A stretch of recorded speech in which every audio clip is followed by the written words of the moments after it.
جزاك الله خيرا. قفكن waxa uu leeyahay qofka salaada marna tukada marna ka taga muxuu noqonayaa xukunkiisu? waa mas'ala mushkil ah. ka salaad oo dhan ka tagay meeshan maxaa looga yaqaanaa maba tukadaba ya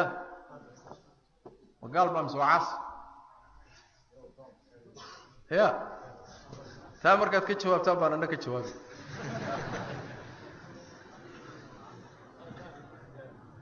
لو مسألة لو مذهب واحد وهذا قال واحد قمان تارك الصلاة كمسلم كشهادة نية صلاة أن تكنين ومسلم عاصية وسل حدا يا بي قمان أنا مشافعي يا كمان ولا حدا يا تكال لي أدو تكن وايو ولا دليا ما قال لي ما لو دليا ما مسلم عاصية لو دليا واحد أكتوض واساس ماذا كان مركان قبلنا روح مرنا تكنيا مرنا كتجي وضعما كي أن مرنا تكني صما هذا يبقى كي أن مرنا تكني لأنه هو مسلم عاصي كي مرنا تكني مرنا كتجي محون نقرأه ومسلم يسوون عاصي لكن كي هو وضعما مذهب كبحيا تارك الصلاة ومرتدين تكبحي ومذهب حب بدن واحد haddii kaas lagu dhisana taariikhu salaadka salaadna mar ka nagaya marna tukanayahay way isku khilaafsan yihiin qolada ka dhigtay aslan ba kan marna tukanayna waa murtadiiri ka marna tukanaya marna ka tagaya way isku khilaafsan yihiin ihtiyaadka iyo dadaalkuna wuxuu ku jira marba hadduu marna tukanayo marna ka tagayo inaan gaalimo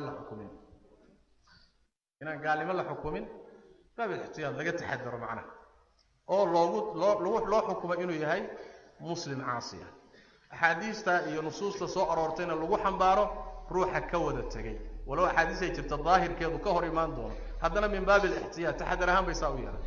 waxaa ka mid ragga sidaa qaba sheekh islaam ibn taymiya alayhi rahmatullah tafsiilkaas uu gelinaya ruuxa marna tukanaya marna ka tagaya xoogaa taxadar badan buu ka muujinaya gaalaysiintiisa marka labada ay wajiib ay kala qaadanaysaa masaladu laakiin mar walba waxaa muhiim ah laba qodob in la ilaaliyo qodob waxa weeye inaan dadka diinta kulli wax fudud laga wada dhigo diintu waa fududahay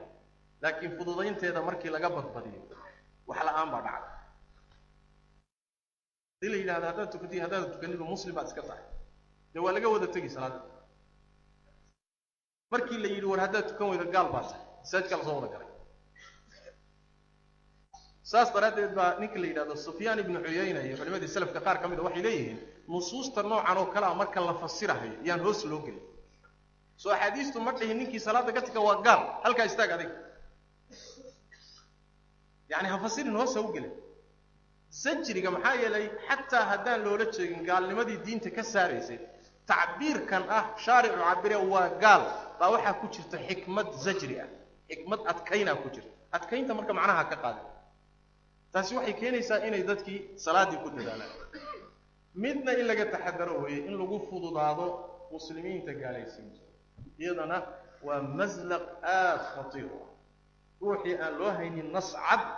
islaamnimadiisana la hayay in la gaalaysiiyay waa madhab aad khatar marba haddii ruuxa islaamnimadiisa la og yahay wuxuu diinta kaga bixi karo waa wax cad oo bannaanka yaallo waay oo aan muran geli karin wallahu aclam جزاك الله خير. سائل كان